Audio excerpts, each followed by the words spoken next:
Hello students, welcome to आव्या classes. प्यारे बच्चों, आव्या क्लासेस में आपका बहुत बहुत बहुत स्वागत है। इस वीडियो में जो हम लोग देखने वाले हैं वो है NCERT wave optics chapter 10 class 12 problem number 14, 15, 16 देखेंगे। पहला problem 10.14 list the let the list some of the factors which could possibly influence the speed of wave propagation. So speed of wave या speed of light, ठीक है, क्योंकि ये light है इसलिए light के बारे में ही समझेंगे। ये आपको कुछ फैक्टर्स दिए गए हैं, लाइक नेचर ऑफ सोर्स दिया गया है, डायरेक्शन ऑफ प्रोपोगेशन दिया गया है, मोशन ऑफ सोर्स एंड और ऑब्जर्वर दिया गया है, वेवलेंथ दिया गया है, इंटेंसिटी ऑफ वेव दिया है।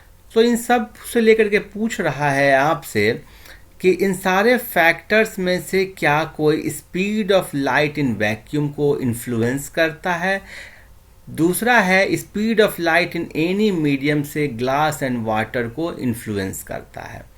ये बहुत ही आसान प्रॉब्लम है। देखो, नेचर ऑफ सोर्स जो है, पहले तो हम लोग देखते हैं speed of light in vacuum. देखो, speed of light in vacuum is a constant quantity and speed of light in vacuum is universal constant. ये कांस्टेंट क्वांटिटी है जिसको आप सी से रिप्रेजेंट करते हो, जहां सी का वैल्यू होता है 3 × 10⁸ मीटर पर second. So it is independent of all these parameters. It is independent of all the listed factors. जितने फैक्टर्स लिस्टेड है उनसे इंडिपेंडेंट है।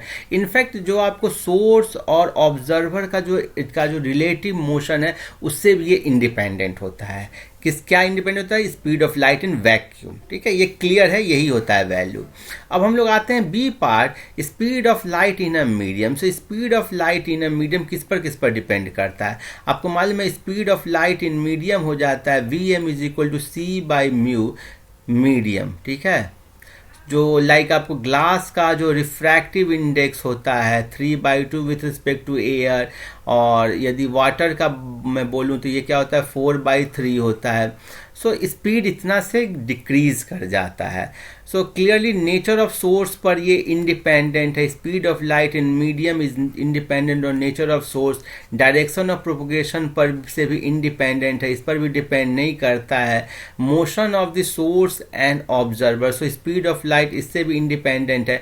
वेवलेंथ पर डिपेंड करता है। क्यों वेवलेंथ पर डिपेंड करता है? क्योंकि स्पीड ऑफ लाइट आप देखोगे तो v क्या हो जाएगा, v मीडियम में बोल रहा हूँ, speed of light in medium, v medium = new into lambda. और न्यू जो फ्रीक्वेंसी होता है वो कांस्टेंट होता है। फ्रीक्वेंसी सोर्स का प्रॉपर्टी है। कोई यदि लाइट वेव है वो यदि एयर में है या वाटर में है, ग्लास में है, उसका फ्रीक्वेंसी सेम रहेगा, बिकॉज उस जिस सोर्स से ओरिजिनेट हुआ है उस पर डिपेंड कर रहा है। ये कांस्टेंट हो गया। और लैम्डा चेंज हो जाता है। लैम्डा कितना से चेंज होता है? लैम्डा अब हो जाएगा लैम्डा मीडियम, और लैम्डा मीडियम होता है lambda in air by mu.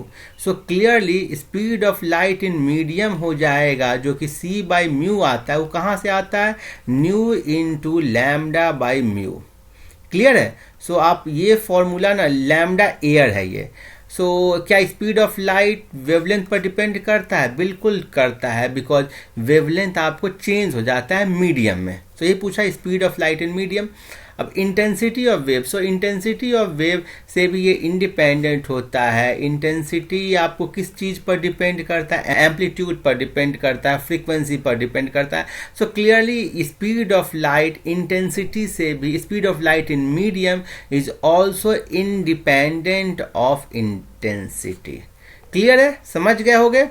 आगे बढ़ते हैं, नेक्स्ट प्रॉब्लम देखते हैं। नेक्स्ट प्रॉब्लम बहुत ही आसान है और बहुत ही अच्छा प्रॉब्लम भी है। आपने इस चैनल को सब्सक्राइब नहीं किया तो इसे सब्सक्राइब करें, इसे शेयर करें। 10.15 for sound waves the Doppler formula for frequency shift differ slightly between the two situations: source at rest, observer moving source moving observer at rest.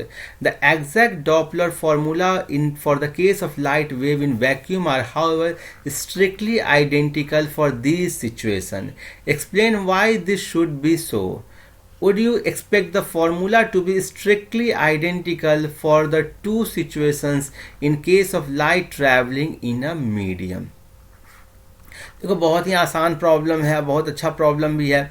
देखो ये बोल रहा है कि डॉपलर इफ फॉर्मूला पर फ्रीक्वेंसी शिफ्ट साउंड वेव के बारे में देखते हैं। तो साउंड वेव का आपको फॉर्मूला पता होगा। ये सपोज करो कि ऑब्जर्वर है, ठीक है। साउंड वेव में जो डॉपलर शिफ्ट है वो डिपेंड करता था relative motion between source and observer.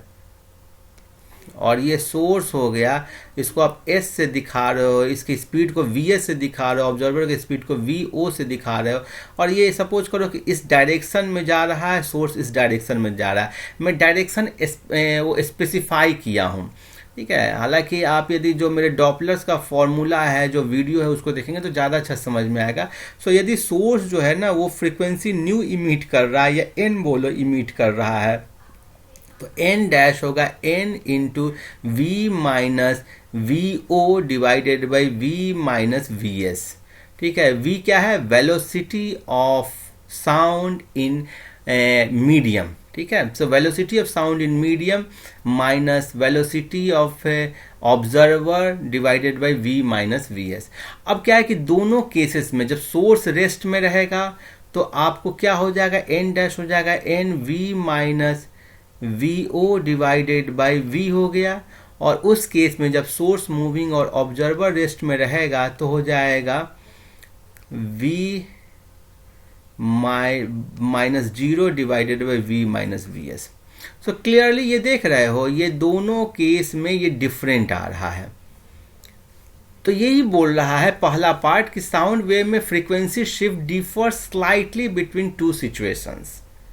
अब लाइट के केस में ये आइडेंटिकल होता है। लाइट के केस में हम लोगों ने देखा था कि यदि ये आपको ऑब्जर्वर है वो सोर्स की तरफ मूव कर रहा हो, ठीक है, मीन्स कि इनके बीच का गैप कम हो रहा हो, तो जो फ्रीक्वेंसी शिफ्ट होता था सो वो आप बोलते थे एन डैश था एन, ये डेल्टा करो एन, फ्रीक्वेंसी में चेंज, डेल्टा मतलब शिफ्ट चेंज, ये एन नॉट मीन्स की original frequency into V by C. और इसको हम लोगों ने क्या बोला था? Blue shift. प्रॉब्लम नंबर 10.11 में डिस्कस है।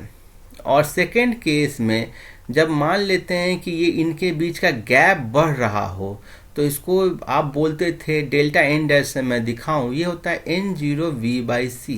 सेम चीज आया है, इसको ब्लू शिफ्ट बोले थे, इसको हमने रेड शिफ्ट बोला था, लेकिन वैल्यू दोनों का सेम है। ऐसा क्यों है, यही आपसे पूछ रहा है। सो साउंड के केस में तभी मूवमेंट होता है जब मीडियम होता है। So sound wave move, sound wave travels in a medium. और आपको क्या है कि observer, speed of observer with respect to medium factors the change in frequency in case of sound wave। सो जब ऑब्जर्व, पहला क्या है, सोर्स रेस्ट में है, ऑब्जर्वर मूव कर रहा है, तो ऑब्जर्वर मूव कर रहा है विथ रिस्पेक्ट टू मीडियम। लेकिन दूसरे केस में देखो सोर्स मूविंग हो रहा है और ऑब्जर्वर एट रेस्ट में है, तो speed of observer with respect to medium different है। सो केस 1 और केस 2 दोनों में speed of observer with respect to medium different है, और इसलिए Doppler formula for frequency shift in case of sound wave क्या है, डिफरेंट है। वही आप लाइट के केस में देखोगे तो ये वैक्यूम में है। सो वैक्यूम में होने के कारण ये मीडियम के रिस्पेक्ट में का कोई कंसेप्ट नहीं होगा। ऑब्जर्वर का स्पीड इस केस में देख लो कि ऑब्जर्वर मूविंग है या ऑब्जर्वर एट रेस्ट है। जब मीडियम है ही नहीं, वैक्यूम है, तो मीडियम के रिस्पेक्ट में बात होती ही नहीं है, और इस कारण से ये फैक्टर आता ही नहीं है। क्लियर है? तो ये कारण है। अब है कि यदि तुम मान लेते हैं क्या ये फॉर्मूला आइडेंटिकल रहेगा टू केस में जब लाइट ट्रैवलिंग इन मीडियम रहेगा। So light travelling in medium रहेगा, यदि मीडियम आएगा, if medium comes in picture then speed of observer with respect to medium changes in 1 and 2। देखो speed of observer with respect to medium, यही मेरा क्या है, factor होता है। सो the value changes in both cases। तब उस केस में जो वैक्यूम के केस में जो सेम आ रहा था उस केस में सेम नहीं आएगा। So you will not expect the formula to be strictly identical for two situation in case of light travelling in a medium. Clear है, समझ गए, आसान कंसेप्ट था। अब अगला प्रॉब्लम देख लेते हैं 10.16, ये भी बहुत आसान प्रॉब्लम है। In a double slit experiment using light of wavelength 600 nanometre the angular width of fringe formed on a distant screen is 0.1 degree. What is the spacing between the two slits. बहुत आसान है, हम लोग already देख रखे हैं कि यदि ये फ्रिंज विड्थ है, ठीक है, फ्रिंज विड्थ होता है lambda D by small D, जहाँ डी क्या चीज़ है, स्क्रीन और स्लिट के बीच का डिस्टेंस, डी क्या है, डिस्टेंस बिटवीन स्लिट्स, ठीक है, या स्पेसिंग बिटवीन स्लिट्स। तो ये एंगल थीटा होता है। तो एंगुलर जो फ्रिंज विड्थ होता है थीटा, वो कितना होता है, lambda capital D by small D divided by capital D. हम लोग ये ऑलरेडी देख चुके हैं प्रॉब्लम्स में पीछे। सो ये आया लैम्डा बाय स्मॉल डी। तो आपसे पूछ रहा है कि थीटा का वैल्यू दिया गया है 0.1 डिग्री। अब ये जो एंगल दिया गया है डिग्री में ना, इसको आपको रेडियन में चेंज करना। आप ध्यान देना, कभी भी प्रॉब्लम में आए तो डिग्री में आपको सॉल्व नहीं करना है, ठीक है, उसको आपको रेडियन में चेंज करना है। क्या, किस में चेंज करना है, डिग्री को रेडियन में चेंज करना है।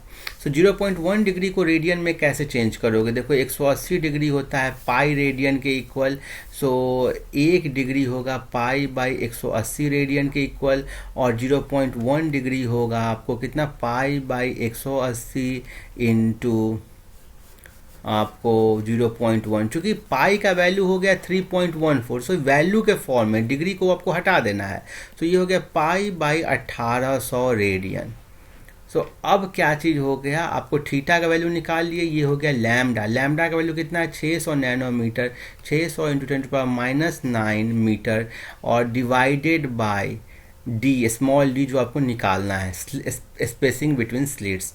सो डी हो गया आपको 600 into 10⁻⁹ divided by pi divided by 1800, और पाई का वैल्यू 3.14 डाल देना। सो 600 इंटू 1800 इंटू 10⁻⁹ डिवाइडेड बाई 3.14।